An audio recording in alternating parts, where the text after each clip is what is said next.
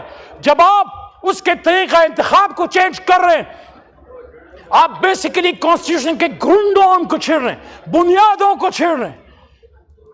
ہمارا آئین Pakistan separation of powers کے کانسیپٹ پہ مشتمل ہے, آزاد عدلیہ, آزاد مقننہ اور آزاد انتظامیہ. لیکن جب آپ نے 19 بیلنس چھیڑ دیا تو آج تو آپ کو اپنی مرضی کا کوئی چیف جسٹس مل جائے گا, لیکن کل کو پھر کوئی اور مولوی مشتاق ادھر سے پیدا ہو کے کسی اور بھٹو کو ٹانگے گا. کیا آپ تاریخ میں جواب دے سکو گے؟ کیا آپ سخرو ہو سکو گے جو آپ سپریم کورٹ کو حکومت وقت کی پاؤں کی جوتی بنانا چاہ رہے ہیں؟ میرے دوستو, میرے بھائیوں, ہمارے دین کا کانسیپٹ ہے قاضی سوال کرتا ہے, اس کے پاس اختیار ہے. 184(3) سو موٹو اس پہ حملہ ہے. کیوں حملہ ہے؟ کیونکہ 8 فروری کے الیکشن میں جو ڈاکہ پڑا اس پہ ہماری پٹیشن سپریم کورٹ میں موجود ہے, اور اس کو 184(3) کے تحت چیف جسٹس جو بھی آتا ہے اٹھا سکتا ہے. آپ چاہتے ہیں کہ جو بھی نیا چیف جسٹس آتا ہے اس کے آنے سے پہلے یہ اختیار لے لو, اور چیف جسٹس کے اپوائنٹمنٹ کا اختیار چیف جسٹس آف پاکستان کا وزیر اعظم پاکستان کو دے دو, اور ساتھ میں آئینی کورٹ. کون سی آئینی کورٹ؟ کس لیے آئینی کورٹ؟ کس طرح کی آئینی کورٹ؟ آپ مجھے بتائیے, 2008 سے 2013 تک آصف علی زرداری صاحب صدر پاکستان نہیں تھے؟ راجہ صاحب جب گفتگو فرما رہے تھے سابق وزیر اعظم, آپ وزیر اعظم نہیں تھے. اس کے بعد میاں صاحب 13 سے 18 تک وزیر اعظم نہیں تھے. بیچ میں شاہد خاقان صاحب آ گئے, اور اس کے بعد 16 مہینے پھر آپ اکٹھے تھے. شہباز شریف صاحب وزیر اعظم, بلاول صاحب ان کے ساتھ وزیر خارجہ. تب تو آپ کو آئینی ترامیم کا دورہ نہیں پڑا, تب تو آپ کو بے نظیر بھٹو صاحبہ سے اپنی کمٹمنٹ یاد نہیں آئی, تب تو آپ کو بھٹو صاحب کی قربانی یاد نہیں آئی کہ ایک جج نے ان کے ساتھ کیا کیا. اور جس جج نے آپ کو انصاف دیا, اتنی تو محسن کش نہ بنے, اتنی تو رواداری, اتنی تو حیا رکھیں کہ جو شخص 50 سال بعد آپ کو انصاف دے گیا آپ اس کے انصاف سے اتنا ڈرتے ہیں. کیوں؟ آپ کو اپنی مرضی کا انصاف چاہیے. 50 سال بعد اگر بھٹو کو انصاف مل گیا تو پچھلے سال کا انصاف نہیں ہونا چاہیے. اور یہ کس نے کہا ہے کہ جو آ رہا ہے وہ کسی کو انصاف دے گا؟ انصاف تو رب کریم دے گا. میں آپ سے یہ کہہ رہا ہوں, خدا را آپ آئینی ترامیم لائیے, ہم اس کے لیے بات کرنے کے لیے تیار ہیں, لیکن اس ایوان میں لائیے, اندھیر کمروں میں نہیں, کسی کی مرضی منشا پہ نہیں. رات کے 1-2 بجے جب اس حکومت کا برائے نام لا منسٹر میڈیا کے سامنے یہ کہتا ہے کہ مجھے تو مسودہ مل گیا, آپ مجھے بتائیے مسودہ, آغا صاحب مسودہ کہاں سے آیا؟ میری معلومات کے مطابق, میں بھی ایک چھوٹا موٹا منسٹر رہا ہوں اس حکومتوں میں, میری معلومات کے مطابق لا منسٹر جب قانون بناتا ہے وہ کیبنٹ کی اپروول سے, وزیر اعظم کی منشا سے اس کی لا ڈویژن بناتی ہے. لا منسٹر کو کبھی یہ نہیں کہنا پڑتا کہ مجھے مسودہ مل گیا. کہاں سے ملا مسودہ؟ کس نے بنایا مسودہ؟ کس نے بھیجا مسودہ؟ کس لیے بھیجا مسودہ؟ میں پیپلز پارٹی پہ میرا بڑا سوال ہے, کیونکہ جس سے توقع ہوتی ہے اسی سے سوال ہوتا ہے. آپ کہتے ہیں ہم نے آئین پاکستان بنایا, بلاول صاحب آج نہیں ہے, ورنہ میں محترم بلاول صاحب سے پوچھتا کہ اور تو کوئی کرے تو کرے. آپ کی جماعت بھٹو صاحب کی جماعت کیسے آرٹیکل 8 میں چینج کر سکتی ہے؟ فنڈامنٹل رائٹس کو کیسے آپ چینج کر سکتے ہیں؟ ملٹری کورٹس کے حق میں کیسے آپ بات کر سکتے ہیں؟ بنیادی انسانی حقوق میں آپ چینج کیسے کر سکتے ہیں؟ میرے بھائیوں اور دوستو، قرآن میں اللہ فرماتے وَأَمْرُهُمْ شُورَىٰ بَيْنَهُمْ، اور مومنین کو جب کوئی مسئلہ ہوتا ہے تو آپس میں شورا کرتے ہیں. یہ شورا کو شورائیت کا اختیار دو. جو اختیار نہیں دے رہا چھینو اپنا اختیار. یہاں چیزیں لاؤ، یہاں فیصلہ کرو. یہاں فیصلہ کرو گے ہم وہ مسودہ عمران خان کے سامنے لے کے رکھ دیں گے کہ خان صاحب یہ کہیں سے آیا نہیں ہے، ڈکٹیٹ نہیں ہوا، یہ بنیادی انسانی حقوق کے خلاف نہیں ہے، یہ آپ کو ملٹری کورٹ کے حوالے کرنے کے لیے نہیں ہے، یہ پاکستان میں انصاف کے لیے ہے، آئین کو بہتر کرنے کے لیے ہم ان کو قائل کریں گے. وہ بھی انصاف کے نام پہ جماعت بنائے بیٹھا ہے.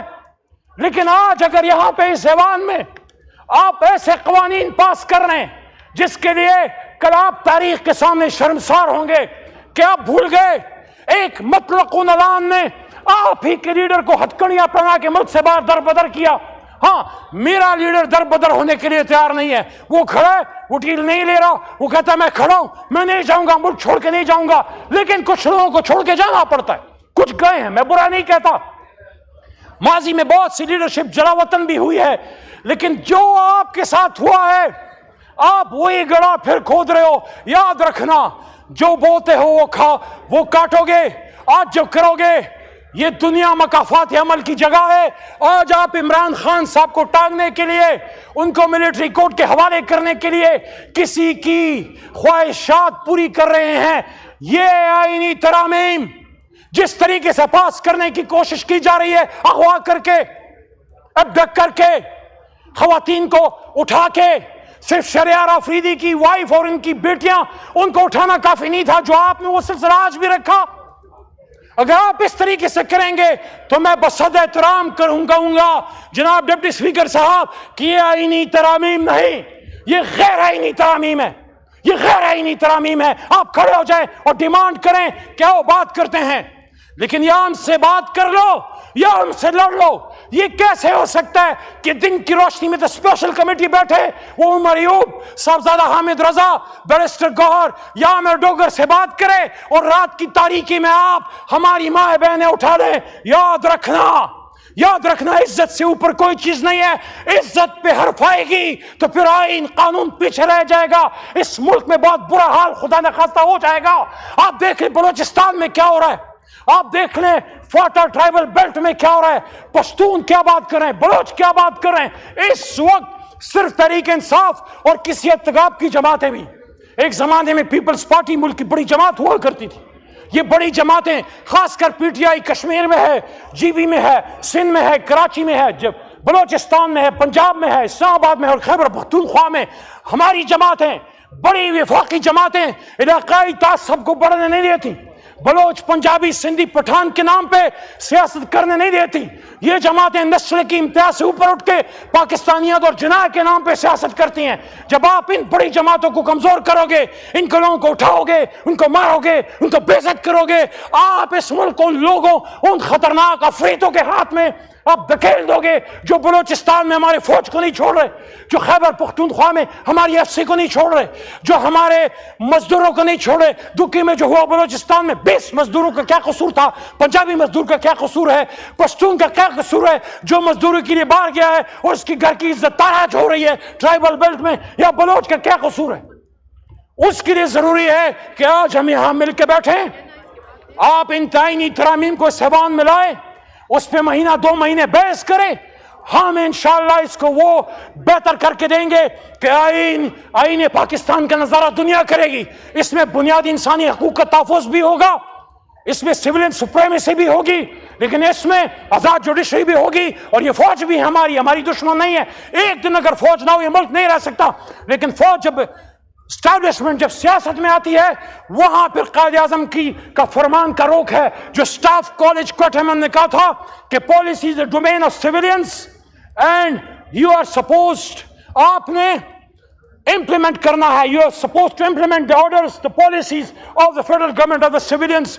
پالیسی ہم نے بنانی ہے، مل کے پاکستان کو مضبوط کرنا ہے. لیکن اگر یہ نہیں کرو گے اغوا کاری جاری رہے گی. ابڈکشن جاری رہے گی، ڈس اپیئرنس جاری رہے گی. آج یہ پورے ایوان میں پیچھے دیکھ لیں، آپ تو بیٹھے، یہ میرے پیچھے پورا ایوان خالی ہے. آج جناب ڈپٹی اسپیکر صاحب، دہشت گرد کھلے پھر رہے، قاتل کھلے پھر رہے، ڈاکو کھلے پھر رہے، لیکن ایمنیز اپنی جان بچاتے پھر رہے. یہ کرسیوں پہ آپ کے بھائی بہن بیٹھا کرتے تھے اور پھر آئیں گے انشاءاللہ. لیکن آپ سوال تو کیجئے، یہ کیا وجوہات ہیں؟ اگر آئینی ترامیم اتنی اچھی ہیں، پاکستان کے لیے بہتر ہیں، تو ان کو اغوا کیوں کرنا پڑ رہا ہے؟ ان کے ضمیر کیوں خریدنے پڑ رہے ہیں؟ ان کی بیٹیاں کیوں اٹھانی پڑ رہی ہیں؟ ان کے بچوں کے گوشت کو کیوں نوچا جا رہا ہے؟ یہ آپ کسی کے بدن کے گوشت کو نہیں نوچ رہے، آپ سیاست کے اس مردہ ضمیر بدن کو مزید تاریک کر رہے ہیں. آپ مت نوچنے دو سیاست کے اس چہرے کو، مزید جتنا نوچ چکے وہ کافی ہے، اور شہادتیں مت دینے دو اور پاکستان کو تباہ مت ہونے دو. آخری بات، اے چاند یہاں نہ نکلا کر، یہاں الٹی گنگا بہتی ہے. اے چاند یہاں نہ نکلا کر، یہاں الٹی گنگا بہتی ہے. اس دیش میں اندھے حاکم ہیں، نہ ڈرتے ہیں، نہ نادم ہیں، نہ لوگوں کے وہ خادم ہیں. ہاں ہے اس دیش میں کاروبار بہت، ہاں اس دیش میں ہے کاروبار بہت. اس دیش میں گردے بکتے ہیں، اس دیش میں گردے بکتے ہیں. کچھ لوگ ہیں علی شان بہت، اور کچھ کا مقصد روٹی ہے. اے چاند یہاں نہ نکلا کر، لیکن ہم مایوس نہیں ہیں. ہم اپنے اللہ پہ ہمیں یقین ہے، ہمیں یقین ہے جس قوم نے ہم نے بھیجا ہے، ہمیں بڑی طاقت ہے، ہمیں بڑی جستجو ہے، ہمیں بڑا حوصلہ ہے. انشاءاللہ عمران خان نکلے گا، آئے گا، اور جو میں نے بات کی تھی عوام کی طاقت سے اس کرسی پہ ایک بار پھر بیٹھے گا. لیکن وہ تب ہوگا، اور پاکستان میں جمہوریت تب مضبوط ہوگی جب ہم ایک دوسرے کو اغوا کرنا، بلیک میل کرنا، عزت تاراج کرنا اگر ہماری طرف سے ہوا ہے وہ بھی غلط ہے. اگر ہماری طرف سے کسی کا دروازہ توڑا گیا وہ بھی غلط ہے. اگر ہماری طرف سے ہماری حکومت میں رات کو کسی کو اٹھایا گیا وہ بھی غلط ہے. لیکن آج آئین سازی کے نام پہ جو پاکستانی لیڈرشپ، پاکستانی عوام کا مذاق اڑایا جا رہا ہے، میں سمجھتا ہوں پوری دنیا کے سامنے ہمارا چہرہ شرم سے شرمسار ہے کہ آج پاکستان میں آئین سازی کی بات ہو رہی ہے ڈپٹی اسپیکر صاحب، اور آدھا ایوان خالی ہے. بہت شکریہ. پاکستان زندہ باد.